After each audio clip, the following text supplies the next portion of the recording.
August 29, 2005. Early morning on the Gulf Coast. One of the most powerful hurricanes in American history is bearing down on New Orleans. But here's what most people still don't fully understand: the storm wasn't the real killer. What destroyed the city had been quietly failing for 40 years. Engineers knew it. Reports were written. Simulations were run. And nothing was done. Katrina is still blowing strong tonight, building in strength as it heads across the Gulf of Mexico, and it's expected to hit land a second time. Ladies and gentlemen, I wish I had better news for you, but I do want the citizens to understand that this is very serious and it's of the highest nature. First choice for every citizen is to figure out a way to leave the city.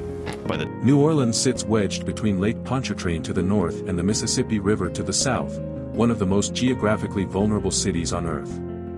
Much of it lies below sea level, some neighborhoods as much as 10 feet down. The only thing keeping it from sinking is an enormous interlocking system of levees, flood walls, and drainage canals. Remove that system and New Orleans doesn't flood, it disappears. Everyone knew this. And for generations, the system held. But there was a problem engineers had been raising for decades: the levees were never built to withstand a major hurricane. In 2004, just 1 year before Katrina, FEMA funded a disaster simulation called Hurricane Pam. It modeled a slow-moving Category 3 hurricane hitting New Orleans directly. The results predicted tens of thousands of deaths, a completely submerged city, a humanitarian catastrophe unlike anything the US had ever seen. When scientists presented the findings, federal officials in the back of the room were laughing. The warnings existed. The problem was that nothing followed them. August 23, 2005, a tropical depression forms over the southeastern Bahamas. Within 24 hours it becomes Tropical Storm Katrina. On August 25 it makes its first landfall in South Florida as a weak Category 1, killing 14 people, then moves into the Gulf of Mexico. What it finds there changes everything. Gulf water temperatures were sitting at 30 degrees Celsius, essentially rocket fuel for a tropical system. Strong upper-level divergence allowed the storm to expel heat almost without resistance. Katrina explodes. August 27, Category 3.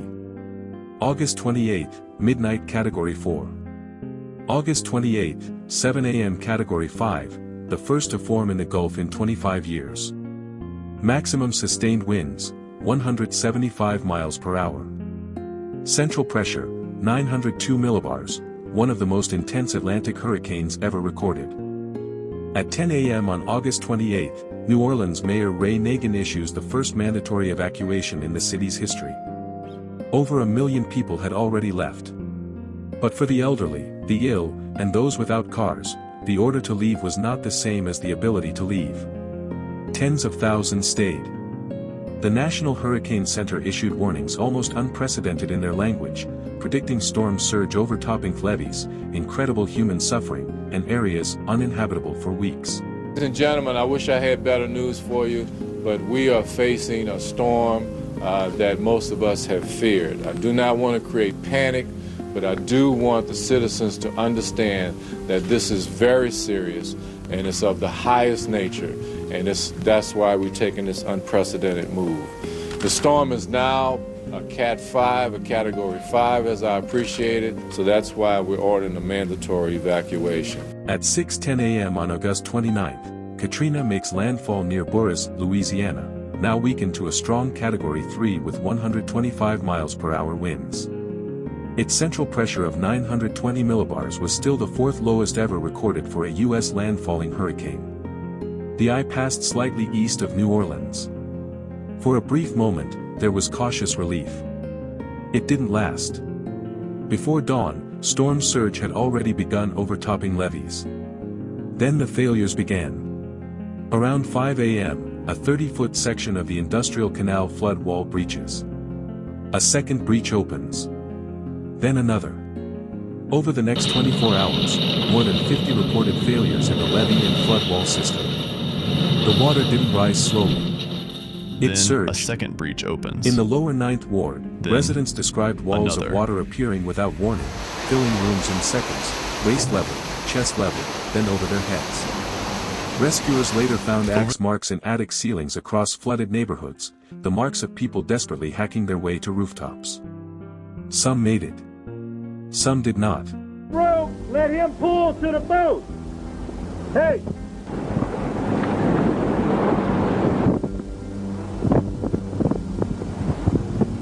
By afternoon of August 29, 20% of New Orleans underwater.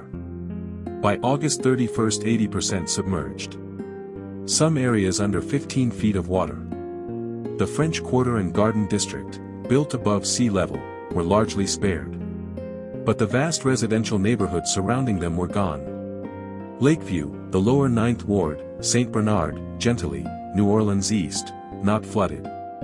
Submerged. Roughly 15,000 people took shelter in the Louisiana Superdome. What followed was a humanitarian disaster on live television. Food ran out. Water ran out. Toilets stopped working. The roof was partially torn open by wind. People slept on concrete in 95 degrees heat. Days passed before buses arrived. Outside, thousands stranded in flooded homes spray-painted rooftops and waved from upper-story windows trying to signal rescuers. Local, state, and federal response was widely condemned as slow, uncoordinated, and inadequate, for a disaster that FEMA's own simulations had predicted in detail. Doris Comardel, 93 years old, was rescued from her flooded home in St. Bernard Parish after surviving for days on food she'd carried to her second floor. Her neighborhood was completely destroyed. She never returned. Across the city, nearly 40% of fatalities were from drowning. Almost half of all victims were over age 74. The storm didn't kill randomly, it killed the people who had the fewest options. Official death toll, 1,400 people, revised by NHC in 2023. Louisiana alone, over 1,500 lives lost. Total damage, $125 billion, one of the costliest disasters in U.S. history. 134,000 housing units in New Orleans damaged, 70% of all occupied homes. New Orleans' population collapsed from 485,000 to 230,000 within a year. More than 1 million housing units affected across the Gulf Coast. The real cause. In June 2006, the U.S. Army Corps of Engineers officially acknowledged that faulty design, incomplete sections, and substandard construction contributed to the flooding. A subsequent analysis by the American Society of Civil Engineers concluded that 2/3 of the flooding could have been avoided if the levees had held. The federal government eventually committed $14.3 billion to rebuilding the levee system, a system that engineers say is substantially stronger today, though whether it's truly enough remains an open question every hurricane season. Is spending $14.3 billion to bolster New Orleans' hurricane protection system. Do I feel safe? Do I think the Corps of Engineers has done enough to protect this city, to protect this area? No. 20 years later, New Orleans is still New Orleans. The music plays. The food is unlike anything else in America. The city rebuilt, but unevenly. And in the neighborhoods that bore the worst of it, the question of whether recovery was ever truly complete has never fully gone away. Katrina didn't just drown a city. It exposed everything that was already broken underneath. The storm didn't destroy New Orleans. The system did.